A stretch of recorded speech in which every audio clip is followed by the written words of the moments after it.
If I had to go back to when I was a brand new blacksmith, I think this would be the first project I'd make.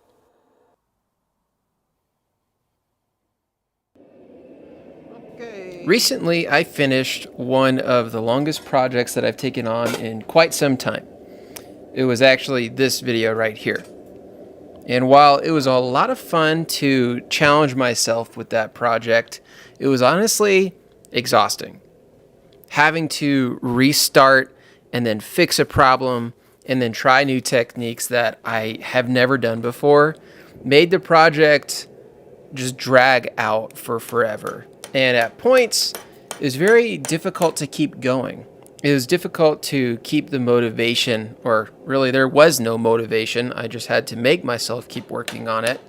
And I think that's definitely necessary if you're wanting to make really cool stuff or really incredible projects, because you're just going to get to a point where you're tired of working on it, where you're doing something that is extremely challenging and pushes you past your current skill set and into a place where honestly you just kind of suck.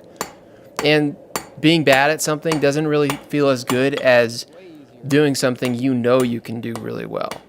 So I like to balance those projects with projects that are a whole lot easier to accomplish, that give kind of that feeling of instant gratification. And this is one of those projects. So having just finished the Dracula buoy is what I'm calling it, which was very cool, but like I said, exhausting. It's nice to do something that I know I can get done in a relatively short amount of time, and it's pretty darn cool when I'm finished. If you're wondering what it is, or you probably might already know what it is, it's also something that would happen to be an amazing project if you're brand new to blacksmithing. Because when you're brand new, I don't know if it's necessarily the best idea to jump into a project that takes months to complete. You definitely need to have some wins under your belt early on to give you that excitement to keep going, because this is a really difficult craft. So now that I've danced around the point a couple times, I'll talk about what it is that I've been forging. So I went through the scrap pile here at the shop and found this old ball peen hammer that had been left in the mess. Now what I'm doing is taking one side and forging it into a fanned out flat tomahawk blade, and the other end I'll pull out into a spike. And the really awesome part about this is that one, axes are really cool to make. They're really cool looking and they're extremely useful. You can pretty much go out and chop firewood with it or throw it at a tree as soon as you're done. The other cool thing is that you can get this project done in about a day, and you can avoid doing the most difficult part of the axe making process, which is punching a uniform, even, and centered eye. The nice part about using a ball peen hammer to forge out a little throwing tomahawk is that the eye is already done. Typically, when you're forging an axe, punching the eye is the first thing you have to do. And it's not only difficult to keep it centered like I was just talking about, you also need a fairly extensive set of tooling. And this is tooling that you can either buy, which is fine, but it's expensive, or you have to make, which is also fine, but takes a lot of time and you have to know what you're doing. So if you're a beginner blacksmith, or if I had to go back to when I was a beginner, I think this would be one of the projects that I take on right away. Now, the first project that I took on was a railroad spike knife, which is also another really great beginner's project, but it's not a very useful or practical project. Railroad spikes are made out of mild steel. Some of them have a little bit more carbon, and nowadays you can find railroad spikes that are actually high carbon and they're made that way. But when I first started, I would just find stuff on the trail or go to a shop, an antique shop, and buy some old stuff that I could beat into something new. So this would have been the ultimate beginner's project. But I didn't actually start making these until quite some time later. And at the end of a very long and trying project like that Bowie knife, this is a really fun project to take on because I can get it done in about a day. The nice part is that the ball peen hammer has the perfect amount of material for the blade of the hatchet, as well as forging out like a war spike on the back. And aside from having everything pretty much set up for you to just plug and play, forge out a really cool shape where everything's where it needs to be already, you can learn a lot of really good skills in this. One is hammer control. You've got to be really careful because while you do have an eye that is already punched and shaped, a couple bad swings and you're going to crush that eye and close it. And obviously that wouldn't be very ideal. So you're going to have to be really careful when you're forging, which is going to teach you some really valuable skills. The other nice part is that you're going to have to use a variety of hammers and pretty much every part of the anvil to get this shape forged out evenly. And while you do have the material where it needs to be already, and all you have to do is forge it out, you have to forge evenly. Otherwise, you're going to have an offset axe. And unless you're trying to do that intentionally to use it for woodworking purposes, that's not what you want. So it's a chance to use the horn of the anvil, to use rounding hammers, to use a cross peen hammer, and actually get a sense for what those tools do when you hit hot steel with them.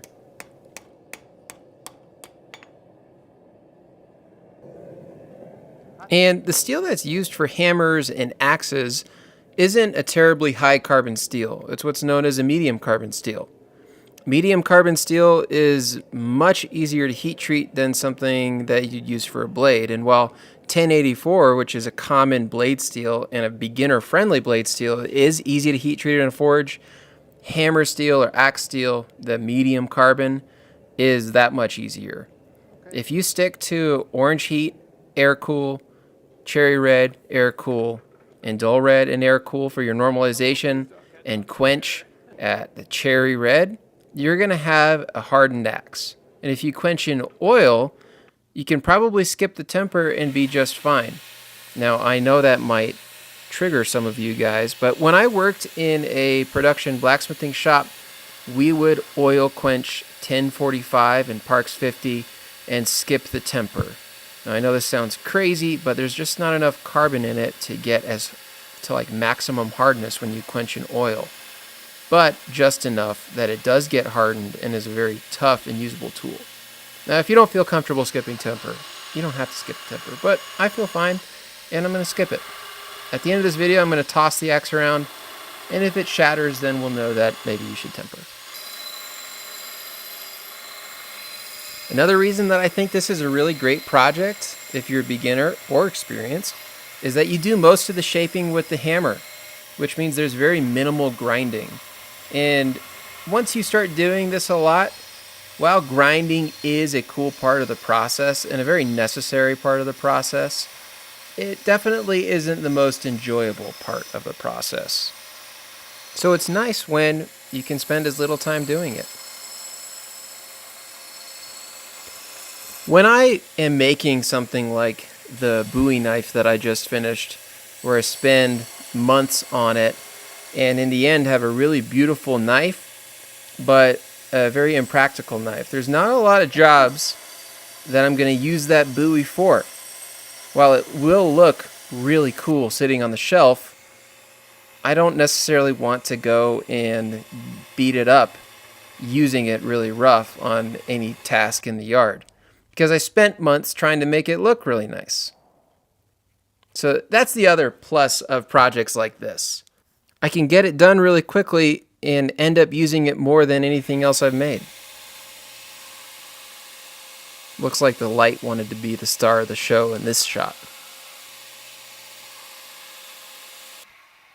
Now, as a blacksmith or a bladesmith, you're going to be doing a lot of forging. Forging requires you to use hammers that have wooden handles, at least sometimes if you choose that. You can use the plastic Home Depot ones if you want, I guess. But if you're cool and you're using wooden handled hammers, you're going to have to figure out how to get new handles on those when you break them. And this project teaches you that too. The really cool part about fitting a wooden handle to a metal head, like an axe head, hatchet head, hammer head, whatever it might be, is that you got to hit it on the bottom like this when it's upside down, and somehow the head gets tighter, which is just cool. But also it tells you exactly where to remove material to get a completely perfect fit up. And you definitely want the best fit up you can possibly get so that your handles last as long as they possibly can. Now, one other really cool part about this project is that I got a pre-made handle for this. I had to do a little bit of shaping to get the head to fit the hole, but other than that, the handle was completely done before I even started, making the time to the finished product that much faster. Now, I don't always think that getting a project done quickly is best, but it just kind of depends on what you want to do. And in this case, I wanted an easy win. I wanted to be able to go out, forge something really quickly that would be really useful and frankly really fun, because who doesn't enjoy a really cool throwing axe, and give myself a little bit of a break from the monotony that a month or 2 month long project requires. As I'm watching myself create this project, recording this voiceover, I'm reminded of the fact that when I was brand new to this, working out of my parents' backyard in suburbia where we grew up, I didn't have any of the tools that I had in this video. I had a really basic forge that I built. I had hand files, rasps, and an angle grinder. And instead of grinding the edge in after I quenched, I simply would have filed the edge on before I quenched it so that I was filing soft steel, quenched it, and maybe used the angle grinder with polishing discs to get an edge on it. I don't know if it's a good or a bad thing that for some reason I never ended up making these tomahawks growing up and stuck more to knives. The only reason it may have been bad is because 2 teenage boys, my brother and myself, with a bunch of throwing tomahawks, well, no, maybe that isn't a bad idea. They probably would have been fine.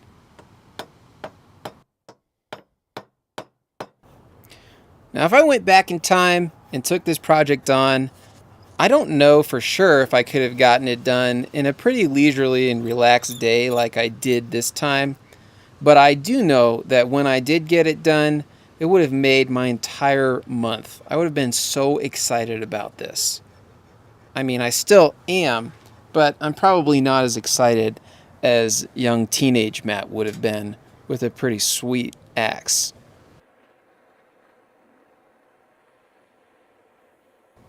I've said it quite a lot by this point, but possibly my favorite thing about this project is that it's an extremely cool piece when it's all finished that pretty much any guy, no matter how old or young he is, thinks is cool. But it's also so easy to make, no matter what your setup is like. If you've got the dream shop, every tool you could imagine, or if you've got just a handful of tools, and getting something like this done would require every tool you have. Now, with the satisfaction that these one-day projects brings, I definitely don't think it takes the place of those projects that make you question why the heck you started in the first place, because they're so incredibly challenging. But taking on a project like this after you've pushed yourself to the limit can remind you why you started the craft and bring back that joy that you got from it in the very beginning. So I do think they have their place.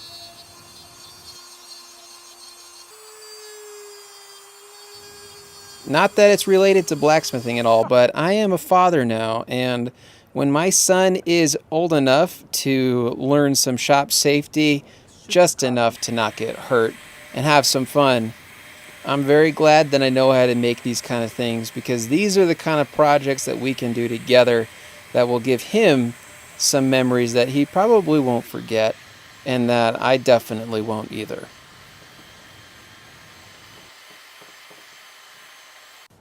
If you made it to the end of this video, I just want to tell you I really appreciate that, and I hope that it was enjoyable. And I'm assuming that it was to an extent if you did make it to the end of the video and you're not somebody that knows me and is trying to be nice. If you did, I think now is the time to say, I have a school community. It's spelled SKOOL. If you watch any YouTube and have seen this bearded guy named Alex Hormozy, it's the thing that he's endorsing now. And I actually think it's pretty sweet. I went ahead and started a group that I am calling Backyard Bladesmiths. It's completely free to join, and it's a place where you can connect with like-minded, passionate backyard smiths if that's your thing, in a place where every once in a while I upload a course if you want to take your learning and your knowledge of the craft deeper. I really hope that you got something out of this video, and if you're a new blacksmith, go buy a ball peen hammer and forge out a cool hatchet. I will see you guys in the next video.